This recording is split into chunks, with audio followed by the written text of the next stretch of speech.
নমস্কার বন্ধুরা, সুস্মিতা কুকিং ডায়েরিতে আপনাদেরকে সবাইকে স্বাগত জানাচ্ছি। আজকে আমি আপনাদের সাথে শেয়ার করব ডিম আর বেগুন দিয়ে দুর্দান্ত স্বাদের একটি রেসিপি। এই রেসিপিটা আপনারা একবার বানিয়ে খেলে বারবার বানাতে ইচ্ছে করবে। আর এই রেসিপিটা বানাতে সেরকম কিছু উপকরণ লাগে না, খুব চটজলদি কিন্তু হয়ে যায়।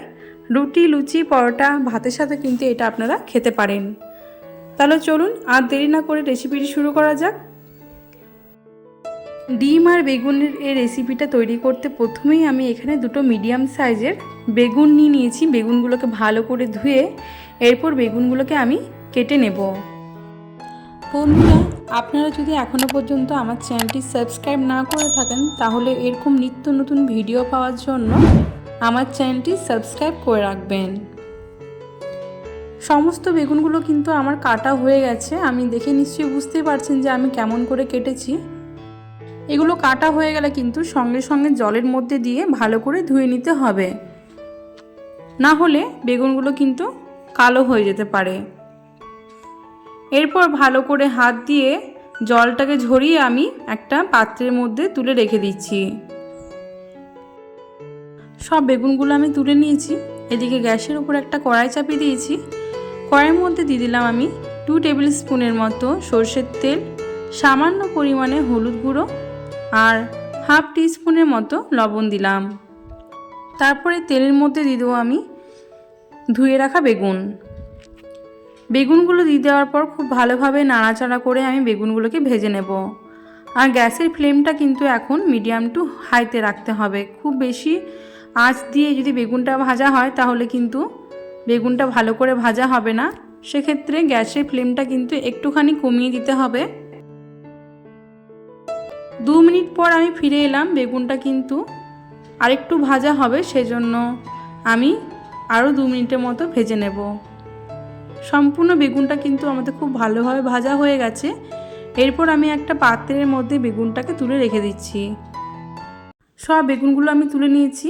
এরপর ওই কড়াইয়ের মধ্যে 1 টেবিল স্পুনের মতো সরষের তেল দিলাম। এরপর হাফ টিস্পুনের মতো গোটা জিরে দিয়ে দিলাম। এরপর আমি 8 থেকে 9 কোয়া রসুন কুচি দিয়ে দিলাম। রসুনটা দিয়ে দেওয়ার পর খুব ভালোভাবে আমি নেড়ে নেব। রসুনটা যখন একটু কালারটা চেঞ্জ হয়ে আসবে এর মধ্যে আমি মিডিয়াম সাইজে 2টো পেঁয়াজ কুচি দিয়ে দিচ্ছি।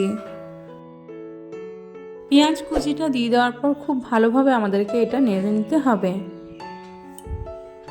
পেঁয়াজটা খুব ভালোভাবে নেড়ে নিয়েছি। এরপর আমি দিয়ে দেবো এখানে 2টো লঙ্কা কুচি। বন্ধুরা, আপনারা কিন্তু ঝালটা বুঝে ব্যবহার করবেন। যে যেরকম পরিমাণে ঝাল খেতে পছন্দ করেন সেরকম পরিমাণে লঙ্কাটা এখানে ব্যবহার করবেন। এরপর লঙ্কাটার পেঁয়াজটা খুব ভালোভাবে আমি একটুখানি ভেজে নেব।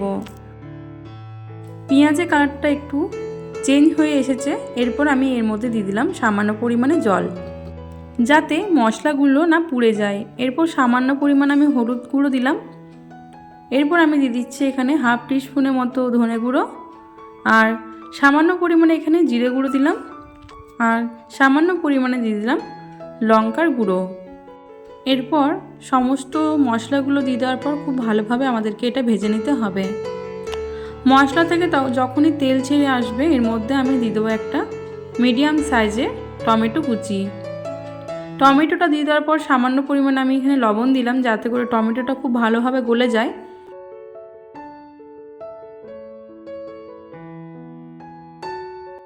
এরপর টমেটোটা যাতে ভালো করে একটুখানি নরম হয়ে যায় এই জন্য আমি গ্যাসের ফ্লেমটা একদম মিডিয়ামে রেখে দেবো। এদিকে নিয়ে নিয়েছি একটা মিক্সিং বোলের মধ্যে দিয়ে দেবো আমি 2টো ডিম।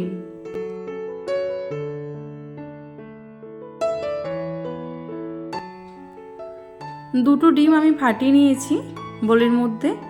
এরপর আমি সামান্য পরিমাণে লবণ দিয়ে খুব ভালোভাবে ডিমটাকে ফেটিয়ে নেব।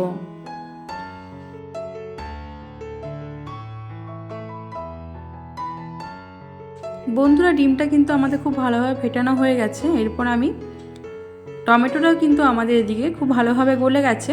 এরপর মশলাটা এক সাইডে করে যে ডিমটা আমি রেখেছিলাম ফেটিয়ে, সে ডিমটা এর মধ্যে আমি দিয়ে দেবো।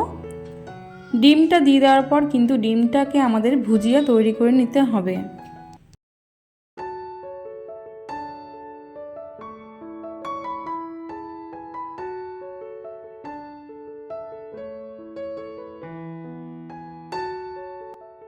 বন্ধুরা, ডিমটা কিন্তু আমি খুব ভালোভাবে ভুজিয়া করে নিয়েছি। এরপর যে বেগুনগুলো আমি ভেজে রেখেছিলাম সেই বেগুনগুলো এর মধ্যে দিয়ে দিচ্ছি।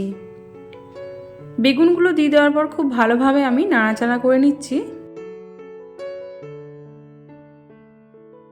সব কিছু খুব ভালোভাবে মিশিয়ে নেওয়ার পর আমি এটা 5 মিনিটের জন্য ঢেকে রেখে দেব।